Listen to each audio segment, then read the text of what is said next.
আত্মীয়তার বন্ধন সম্পর্ক ছিন্ন করা ইসলামের দৃষ্টিতে একটি মহাপাপ ও মারাত্মক অপরাধ, যা পরস্পরের সম্পর্ক বিনষ্ট করে দেয় এবং যা আল্লাহ তাআলার অভিশাপ ও তার নগদ শাস্তির কারণ হয়ে দাঁড়ায়,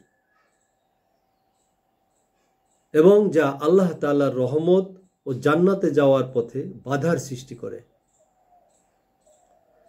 বর্তমান বস্তুবাদী সমাজে আত্মীয়তার বন্ধন ছিন্ন করার ব্যাপারটি খুবই ব্যাপকতা পেয়েছে। পরস্পরকে ভালো কাজের পরামর্শ দেওয়া এবং পরস্পরের মধ্যেকার পবিত্র সুসম্পর্কটুকু অটুট রাখার জন্য পরস্পর দেখা সাক্ষাৎ চালু রাখা খুব একটা বেশি চোখে পড়ে না। যা কিছু রয়েছে তাও দুনিয়ার ক্ষুদ্র স্বার্থ উদ্ধারের লক্ষ্যে। আত্মীয় স্বজনদের কেউ এমনও রয়েছে যে তার আত্মীয়ের কোনো খবরই রাখেন না। মাসের পর মাস, বছরের পর বছর চলে যাচ্ছে, অথচ পরস্পরের মধ্যে কোনো দেখা সাক্ষাৎই হচ্ছে না। একে অন্যের মধ্যে কোনো দান উপঢৌকন আদান প্রদান হচ্ছে না। তাদের কোনো বিশেষ প্রয়োজন পূরণ করা হচ্ছে না। একে অপরকে কোনো বিপদ থেকে উদ্ধার করা হচ্ছে না। ভালো ব্যবহার দেখিয়ে তাদেরকে সন্তুষ্ট করা হচ্ছে না, বরং তাদেরকে সময়ে সময়ে কথার মাধ্যমে বা কাজে কষ্ট দেওয়া হচ্ছে।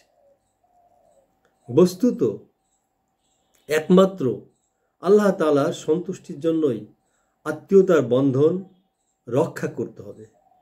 মহান আল্লাহ তাআলা বলেন, হে মানব সম্প্রদায়, তোমরা তোমাদের প্রতিপালককে ভয় করো, যিনি তোমাদেরকে একটি প্রাণ হতে সৃষ্টি করেছেন ও তা হতে তার সঙ্গিনী সৃষ্টি করেছেন, যিনি তাদের দুজন থেকে অগণিত পুরুষ ও নারী পৃথিবীতে বিস্তার করেছেন।